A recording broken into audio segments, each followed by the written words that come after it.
Hello everyone, मैं शुभा शर्मा स्वागत करती हूँ आप सभी लोगों का आपके अपने चैनल जीएस बाय शुभा में। तो कैसे हैं आप सभी लोग। मैं आशा करती हूँ आप सब लोग बहुत ही अच्छे होंगे, एकदम स्वस्थ होंगे। तो चलिए अब आज की जो हमारी पॉलिटी की क्लास है, जिसको हम क्विक रिवीजन वाली क्लास बोलते हैं, उस पर आते हैं।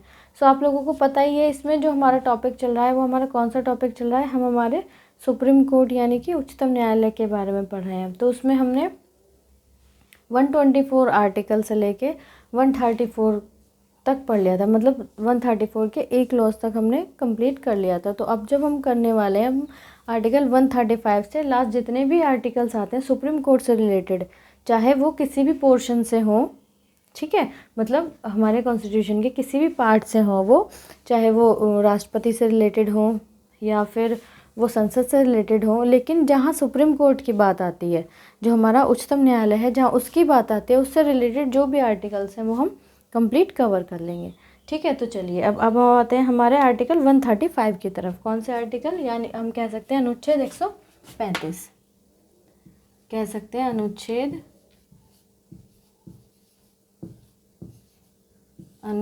135। तो जो हमारा अनुच्छेद 135 है वो क्या कहता है, वो क्या जानकारी देता है कि जो हमारा उच्चतम न्यायालय है, तो उच्चतम न्यायालय द्वारा वर्तमान कानूनों के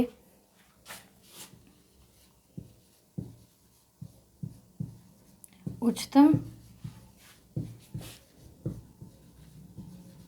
न्यायालय द्वारा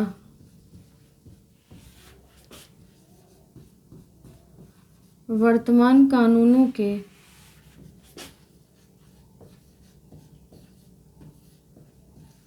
क्या है, जो हमारा प्रेजेंट में जो हमारे कानून है, तो वर्तमान कानूनों के अंतर्गत संघीय न्यायालय के अंतर्गत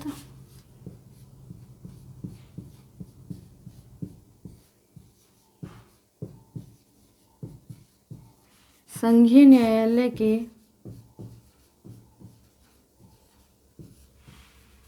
किसके, जो उसके द्वारा जो वर्तमान कानून है उसके अंतर्गत जो भी संघीय न्यायालय हैं, तो अंतर्गत संघीय न्यायालय के क्षेत्राधिकार तथा शक्तियों का उपयोग, क्षेत्राधिकार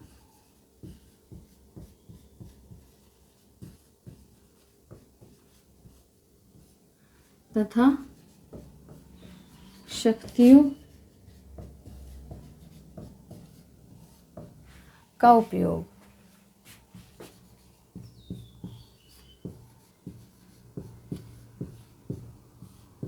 तो कहने का मतलब क्या है कि जो हमारा आर्टिकल 135 है, अनुच्छेद 135 जो है हमारा, वो क्या बताता है कि जो हमारा सुप्रीम कोर्ट है, तो उच्चतम न्यायालय द्वारा जो प्रेजेंट में जो कानून है, जो भी कानून है, उनके अंतर्गत जो संघीय न्यायालय आते हैं, उन कानूनों के अंतर्गत जो भी संघीय न्यायालय हैं, उनके क्षेत्राधिकार तथा शक्तियाँ जो हैं, उनका उपयोग किस तरीके से किया जाएगा, किस प्रकार से होगा, तो ये सब बातें हमको आर्टिकल 135 में बताई गई हैं। ठीक है, चलिए नेक्स्ट आता है हमारा आर्टिकल 136। कौन सा आर्टिकल आता है, आर्टिकल 136। तो आर्टिकल 136 हमको क्या बताता है उसके बारे में जानते हैं। तो अनुच्छेद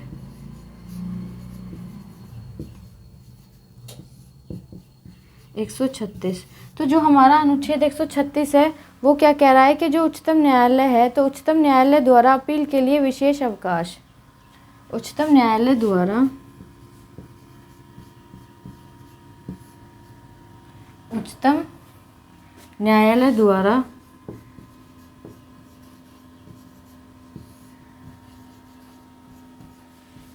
अपील के लिए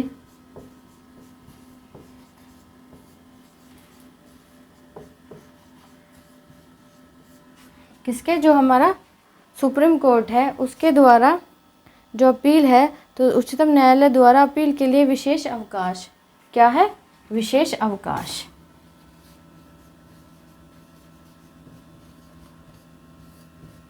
तो हमारा आर्टिकल 136 या अनुच्छेद 136 क्या बताता है कि जो उच्चतम न्यायालय है, जो हमारा सुप्रीम कोर्ट है, उसके द्वारा जो भी अपील है, अपील के लिए अवकाश, तो वो ये बात कौन से अनुच्छेद में बताई गई है, अनुच्छेद 136 में ये बात बताई गई है। ठीक है, तो चलिए नेक्स्ट आता है हमारा अनुच्छेद 137।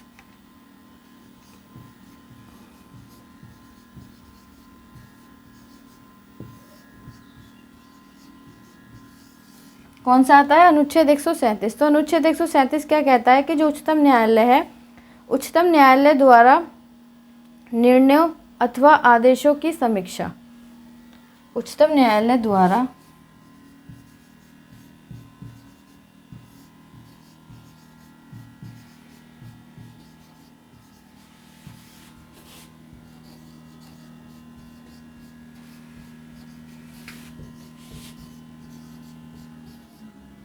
निर्णयों अथवा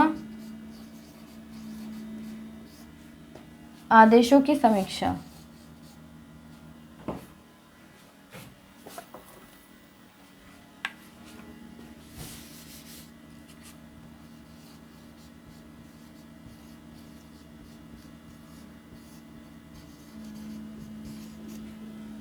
आदेशों की समीक्षा।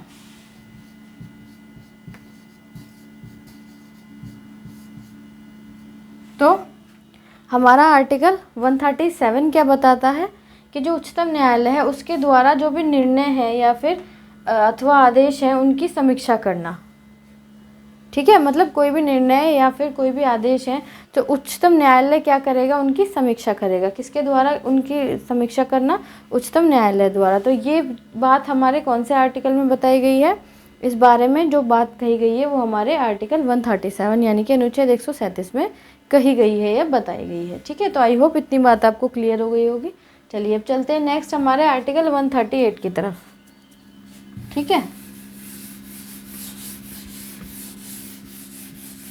तो आर्टिकल 138 क्या कहता है वो जानेंगे।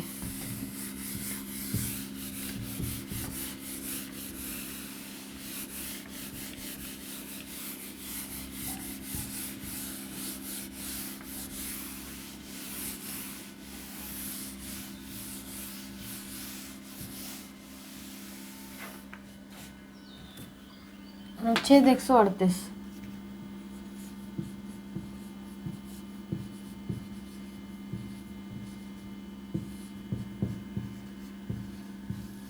तो अनुच्छेद 138 क्या बताता है? क्या कहता है कि उच्चतम न्यायालय के क्षेत्राधिकार को विस्तारित करना। जो उच्चतम न्यायालय का क्षेत्राधिकार है, उच्चतम न्यायालय के क्षेत्राधिकार को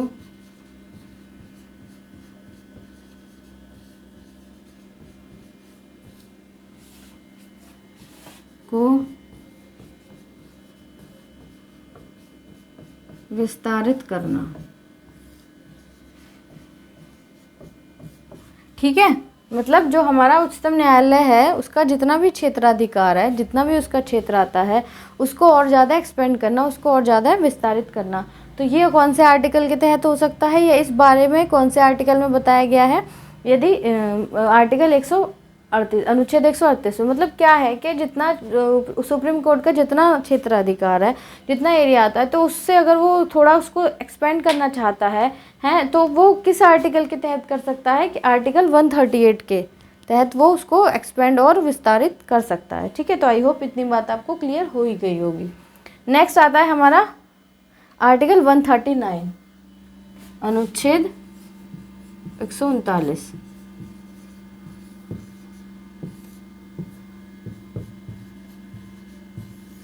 तो अनुच्छेद 139 जो है वो क्या बताता है? वो क्या कहता है कि जो कतिपय विषय हैं, कतिपय विषयों पर रिट जारी करने की उच्चतम न्यायालय की शक्ति है। तो कतिपय विषयों पर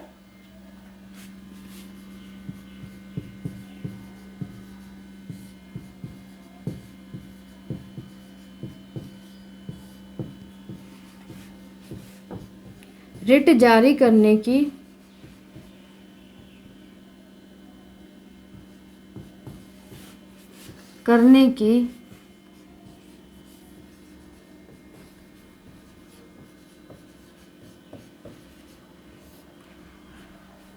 उच्चतम न्यायालय की शक्ति।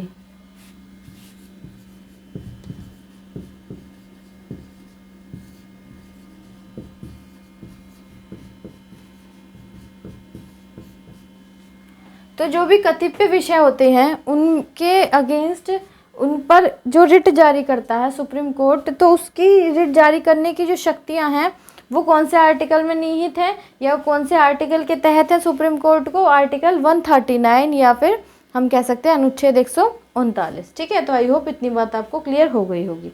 चलिए नेक्स्ट चलते हैं। हमारा जो आर्टिकल 139 है उसकी ए क्लॉज में, क्लॉज ए वो क्या बताती है?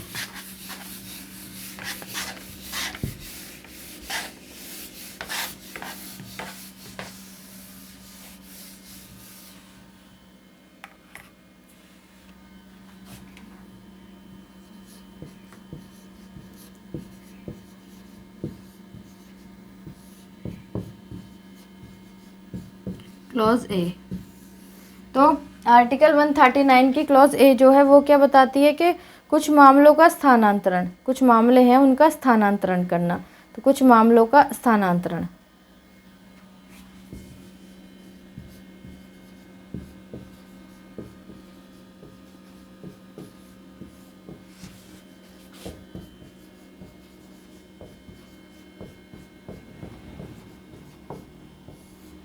मतलब कुछ मामले ऐसे होते हैं जिनका ट्रांसफ़र करना, तो ट्रांसफ़र सुप्रीम कोर्ट द्वारा किया जा सकता है किस आर्टिकल के तहत? आर्टिकल 139 की क्लॉज ए के तहत।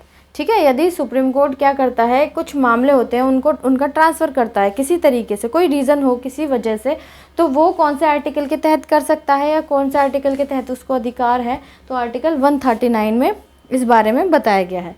ठीक है, तो आई होप इतनी बात आपको क्लियर हो ही गई होगी। नेक्स्ट आता है हमारा आर्टिकल 140। कौन सा आता है हमारा? आर्टिकल 140। तो आर्टिकल 140 में क्या बताया गया है वो देखते हैं। अनुच्छेद 140।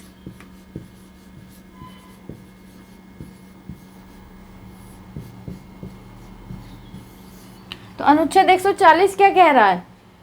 वो बता रहा है कि जो उच्चतम न्यायालय है उसकी अनुशंसागिक शक्तियाँ, उच्चतम न्यायालय की अनुषंगिक शक्तियाँ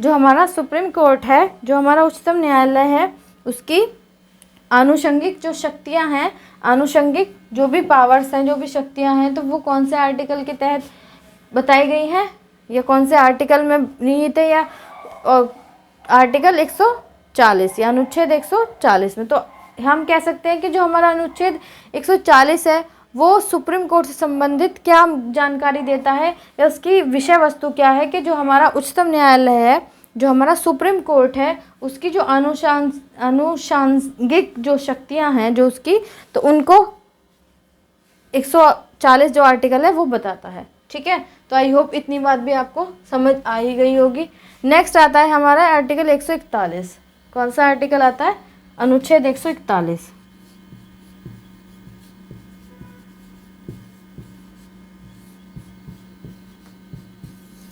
तो जो हमारा अनुच्छेद 141 है वो क्या बता रहा है? वो बता रहा है कि जो उच्चतम न्यायालय है उसके द्वारा घोषित कानून का, तो हम लिख सकते हैं कि उच्चतम न्यायालय द्वारा घोषित कानून का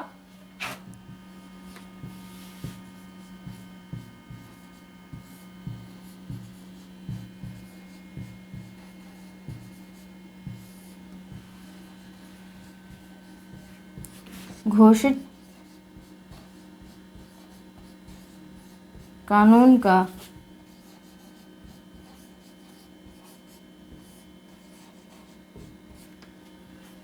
तो उच्चतम न्यायालय द्वारा घोषित कानून का सभी न्यायालयों पर लागू होना।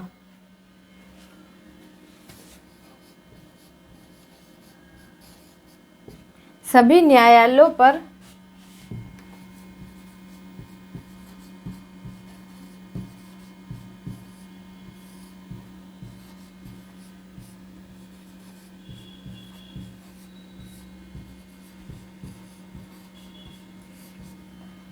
मतलब जो हमारा सुप्रीम कोर्ट है, जो हमारा उच्चतम न्यायालय है, तो वो क्या है, उसने कोई भी कानून की घोषणा कर दी, किसी भी कानून की घोषणा कर दी गई, किसके द्वारा, हमारे सुप्रीम कोर्ट के द्वारा।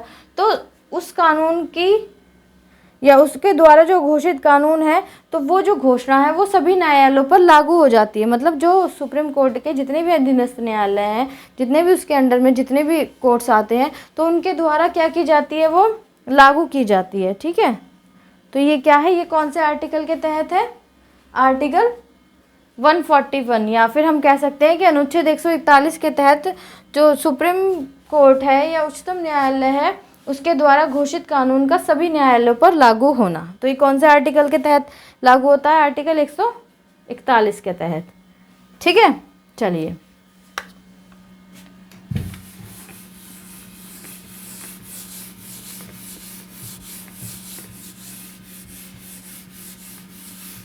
अभी ना वो जैसे अमेरिका का जो सुप्रीम कोर्ट है, क्योंकि जो जो उच्चतम न्यायालय के जो न्यायिक वो है, जुडिशरी जो भी हमारे कॉन्स्टिट्यूशन के अंदर है, वो हमने अमेरिका के उससे ली है। ठीक है, स्टार्टिंग में जो स्रोत है वो पढ़ लिए थे हमने, स्रोत के किस चीज़ का स्रोत हमको कहाँ से प्राप्त किया है ना, हमारे संविधान में जो भी चीज़ है तो उसका स्रोत क्या है।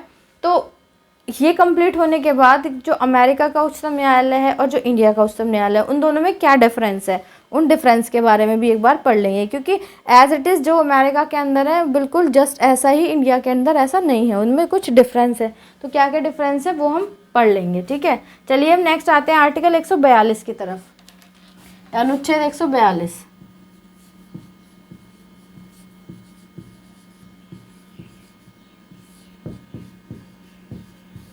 तो हमारा जो अनुच्छेद 142 है वो हमको क्या बता रहा है कि जो उच्चतम न्यायालय है, उच्चतम न्यायालय के आदेशों तथा उच्चतम न्यायालय के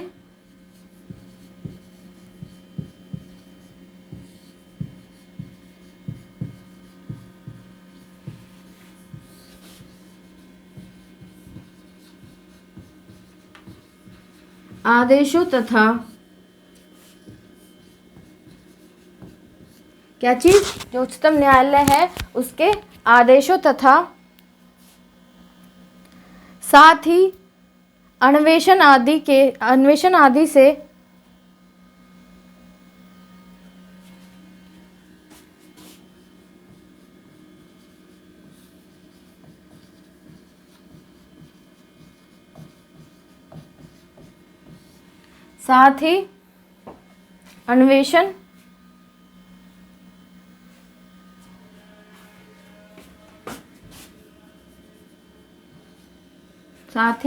अन्वेषण आदि के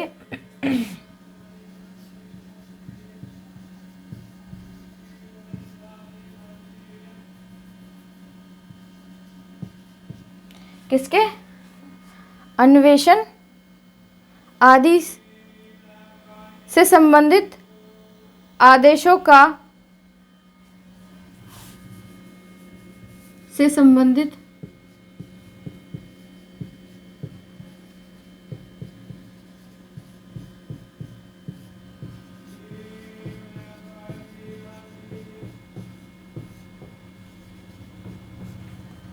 संबंधित जो भी आदेश हैं, उन आदेशों का परिवर्तन करना।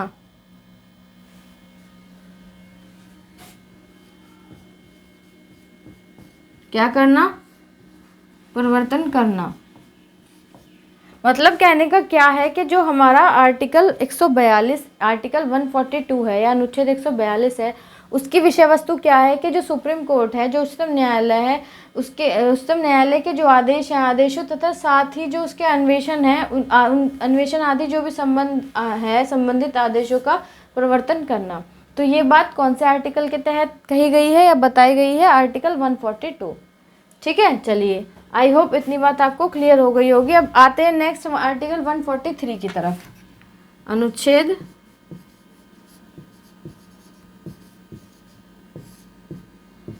143।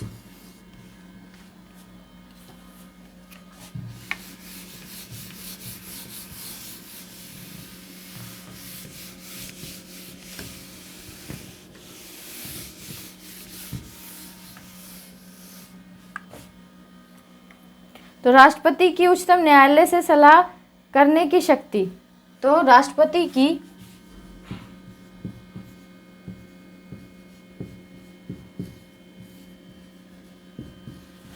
उच्चतम न्यायालय से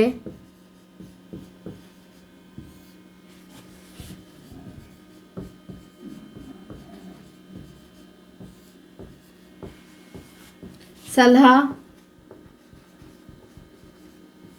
करने की शक्ति,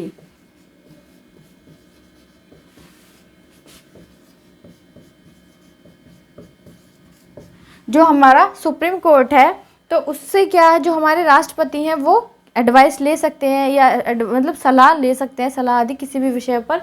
तो राष्ट्रपति की उच्चतम न्यायालय से सलाह करने की जो शक्ति है वो कौन से आर्टिकल में बताई गई है, आर्टिकल 143 में उसके बारे में बताया गया है। तो आई होप इतनी बात आपको क्लियर हो ही गई होगी। चलिए नेक्स्ट चलते हैं हमारा आर्टिकल 144 की तरफ।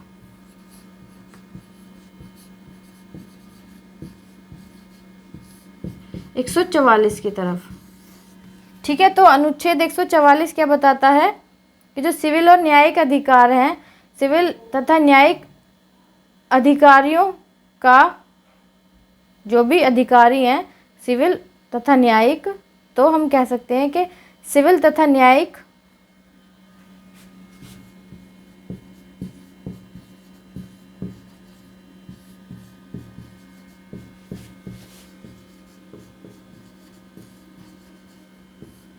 अधिकारियों का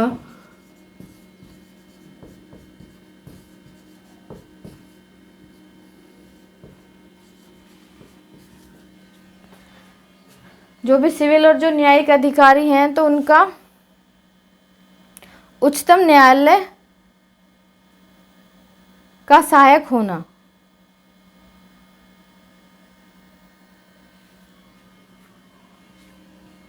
उच्चतम न्यायालय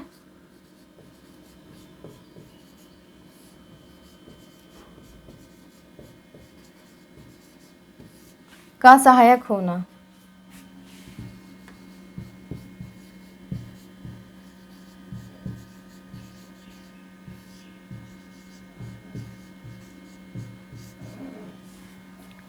क्या होना? सहायक होना। तो कहने का मतलब यह है, ये देखो, एक तो होती है धारा 144, ठीक है, वो, और ये है अनुच्छेद। कंफ्यूज मत हो जाना, कभी लगे कि गलत पढ़ा रही हूँ या कुछ भी, किसी के दिमाग में कुछ कंफ्यूजन हो।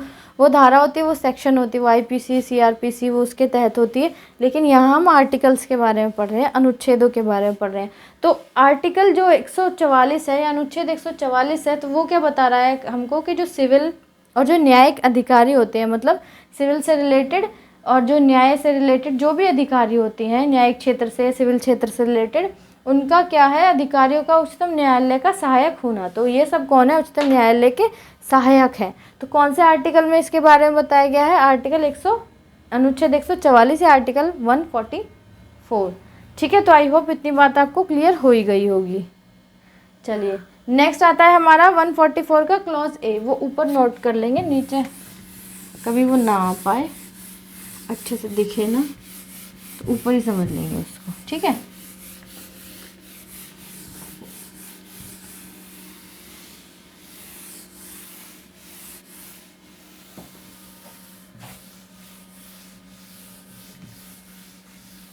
अनुच्छेद 144 का क्लॉज ए,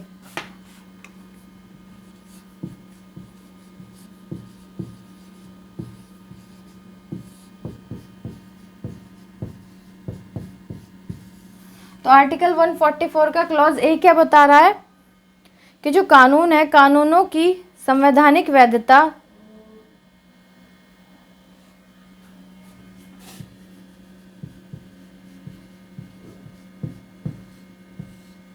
कानूनों की संवैधानिक वैधता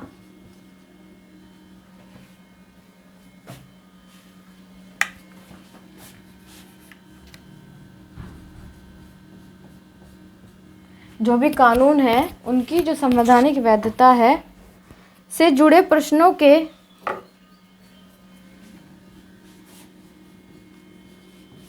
उससे जुड़े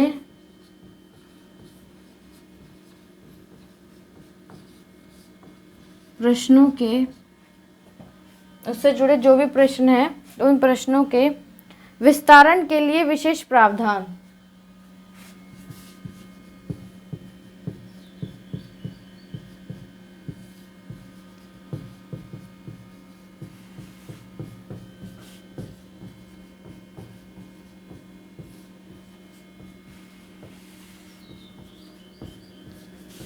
जिसको कि अब निरस्त कर दिया गया है।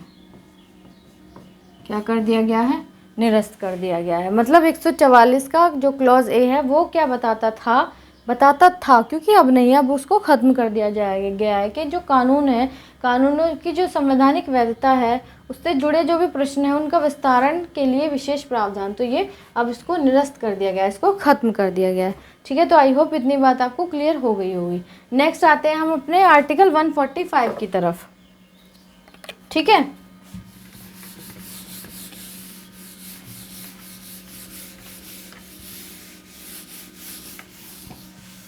अनुच्छेद 145।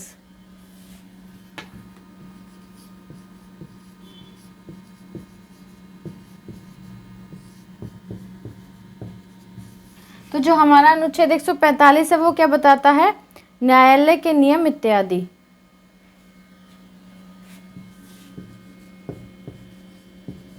न्यायालय, जो हमारा न्यायालय है उसके जो नियम वगैरह हैं, ये सब कौन से आर्टिकल में निहित है? 145। तो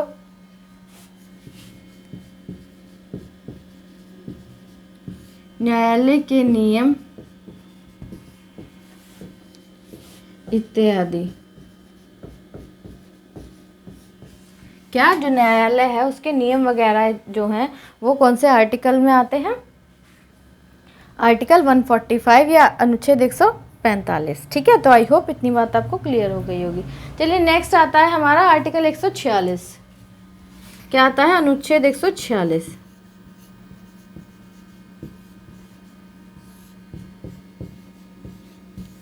तो अनुच्छेद 146 क्या बता रहा है कि जो उच्चतम न्यायालय है उसके पदाधिकारी तथा सेवक, उच्चतम न्यायालय के पदाधिकारी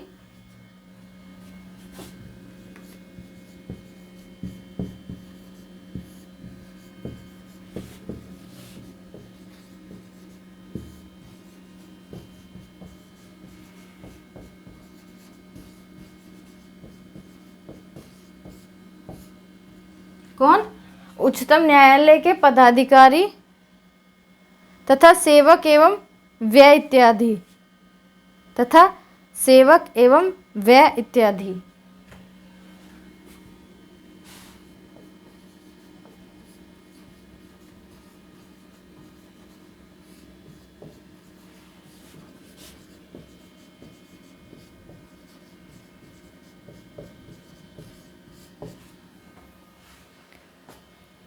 जो हमारा उच्चतम न्यायालय है, जो सुप्रीम कोर्ट है, उसके जो भी पदाधिकारी होते हैं और जो भी उसके सेवक होते हैं और उसका जो भी खर्च वगैरह, ये सब व्यय वगैरह, तो ये सब कौन से आर्टिकल में है या ये कौन से आर्टिकल की विषय वस्तु है? आर्टिकल 146 यानी कि अनुच्छेद 146। ठीक है, चलिए नेक्स्ट आता है हमारा, नेक्स्ट और लास्ट आता है हमारा अनुच्छेद 147।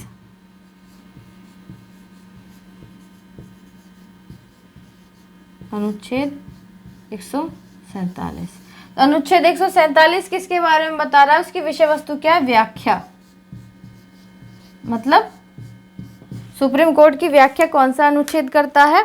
अनुच्छेद 147 या आर्टिकल 147। तो ये क्या थे? ये थे हमारे सुप्रीम कोर्ट से संबंधित हमारे जो आर्टिकल्स हैं। ठीक है, डिटेल में तो हम जो हमारी जो क्लास चल रही है बिल्कुल डिटेल वाली, जो पीडीएफ वाली क्लास है उसमें हम पढ़ ही रहे हैं, बट जब हमको रिवीजन करना है कि हमारा बेस कंप्लीट है तो उस हिसाब से ये वाली जो हम क्विक रिवीजन वाली क्लास बोलते हैं, क्योंकि जो मैंने प्लेलिस्ट है उसमें भी आप देखोगे, चेक करोगे, क्विक रिवीजन भी डाला हुआ है उसमें मैंने, है ना।